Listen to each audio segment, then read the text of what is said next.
Fisiocracia. La fisiocracia es una corriente económica muy popular que surgió en el año 1750, la cual consiguió un notable impacto dentro de la sociedad francesa. Como idea principal, esta teoría afirma que el origen de la riqueza está en la naturaleza y que la economía debe seguir sus propias leyes naturales, no las impuestas por el Estado. La fisiocracia fue una escuela de pensamiento económico fundada en el siglo XVIII por el economista francés François Quesnay. Esta corriente nace y se desarrolla exclusivamente en Francia, como respuesta al mercantilismo y su ideología. Nació en el año 1750, fue una corriente de pensamiento económico, la cual basaba su ideología principal en la escasa intervención del Estado en la economía.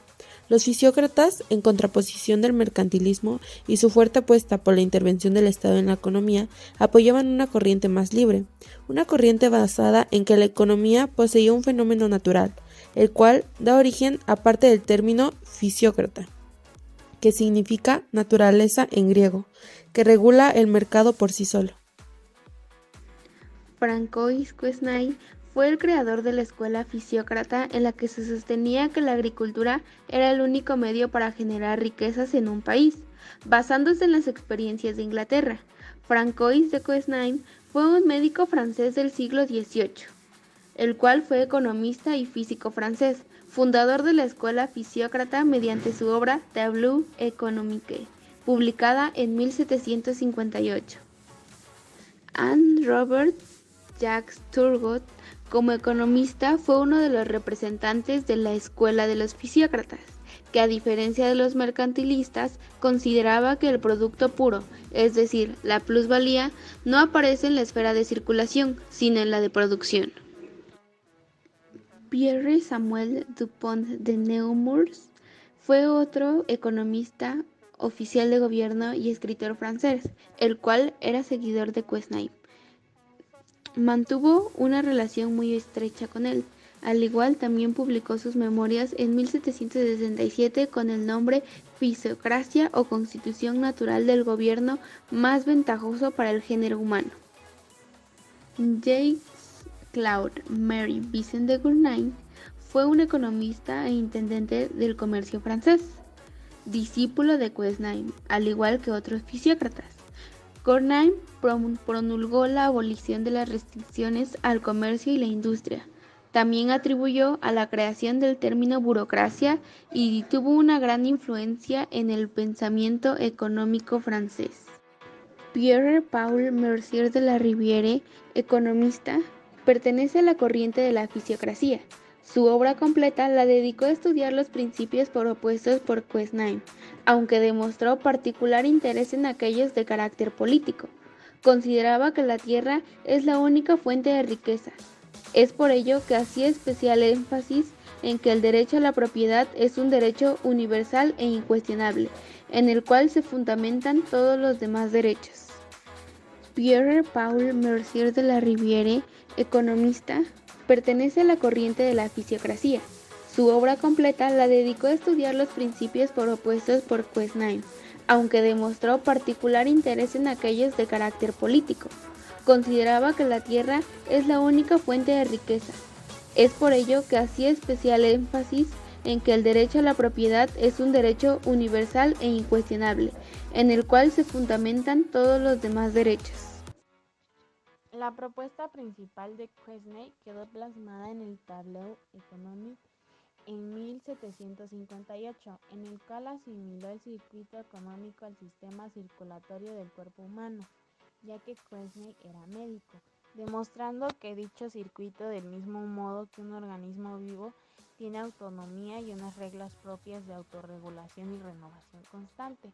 Así describió cómo circula la renta producto neto entre los tres sectores económicos, clases sociales, que identificó agricultores, artesanos y propietarios, mostrándolos interdependientes uno del otro, exponiendo un equilibrio estacionario que serviría como base para análisis posteriores como los de Walras y Leontief, además de sentar los principios de la contabilidad nacional.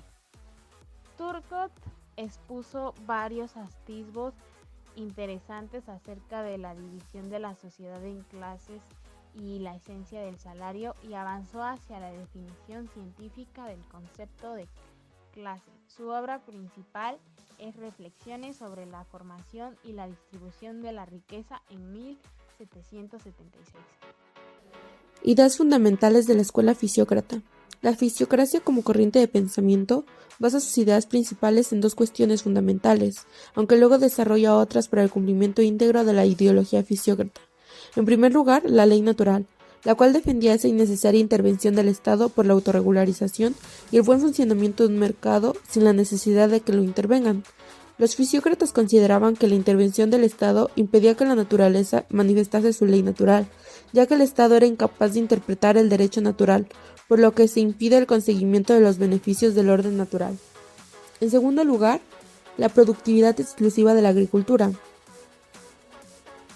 Para Quesnay, la agricultura, muy practicada en la economía por aquel entonces, era la única fuente de productos netos, es decir, él consideraba a la tierra como la única fuente de riqueza, así como la agricultura el multiplicador necesario. La agricultura, para los fisiócratas, era la única actividad que generaba un excedente superior a los recursos utilizados, considerando el resto de ramas de producción como estériles, ya que no gozaban de esa capacidad que sí poseía la agricultura. ¿Qué papel desempeña el Estado en la economía? En la fisiocracia se sostiene que la economía era regida por las leyes de la naturaleza, y el Estado, al no adaptarse o aprender a interpretarlas correctamente, su intervención la mayoría de las ocasiones supone un impedimento para un buen desarrollo, la producción y el comercio, debido a las leyes, trabas y burocracia que imponen sobre los ciudadanos. ¿Qué es lo que determina la fuente de la riqueza de los países? Para ellos, la riqueza de una nación provenía de su capacidad de producción y no de las riquezas acumuladas por el comercio internacional, y consideraban que la única actividad generadora de riqueza para las naciones era la agricultura. Asimismo, sostenían que los ingresos del Estado tenían que provenir de un único impuesto que debía gravar a la actividad primaria, que como dijimos anteriormente es la única fuente de riqueza para ellos. De hecho, Adam Smith conoció a los principales fisiócratas y escribió sobre sus doctrinas de una manera positiva. Esto dio pie a la escuela clásica, lo cual marcó un periodo en la economía de todas las naciones. Cabe resaltar que los fisiócratas ya aseguraban que existe un cuerpo de leyes naturales también en los fenómenos económicos. El Estado debe intervenir porque en el mercado hay siempre ganadores y perdedores. Por eso debe proteger la producción local, incluso prohibiendo o colocando aranceles a los bienes importados para encarecerlos y favorecer en consecuencia de los productos nacionales. O bien, por el contrario, el comercio está regido por un orden en el que todos ganan a la vez y donde no es posible entrometerse. Y todo Estado, por mejor intención que tenga, si interviene, traba el mecanismo y provoca resultados aún más desfavorables que la situación previa a su intervención. La fisiocracia surge en el pleno apogeo del movimiento fisiológico conocido como Ilustración. De hecho, Francois Quesnay publicó en la enciclopedia 2 artículos, Colones y Granos, escrito en los años 1756 y 1757 respectivamente. Los fisiocráticos son generalmente conocidos como los fundadores reales de las ciencias sociales. Fueron de hecho los primeros en emplear el método científico en dirigir un movimiento que hizo investigación sobre fenómenos sociales.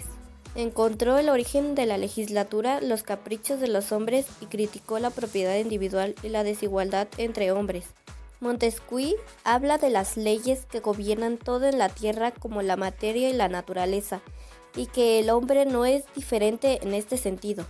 La sociedad es el proveedor de la libertad, ya que no podemos sobrevivir como especies sin la ayuda de nuestros hermanos. El deseo de asociación nos unifica, el interés personal nos mueve. Dos fuerzas aparentemente antagónicas producen una acción armoniosa, pero esta sociedad incluye el principio de que cada derecho involucra una obligación correlativa y recíproca.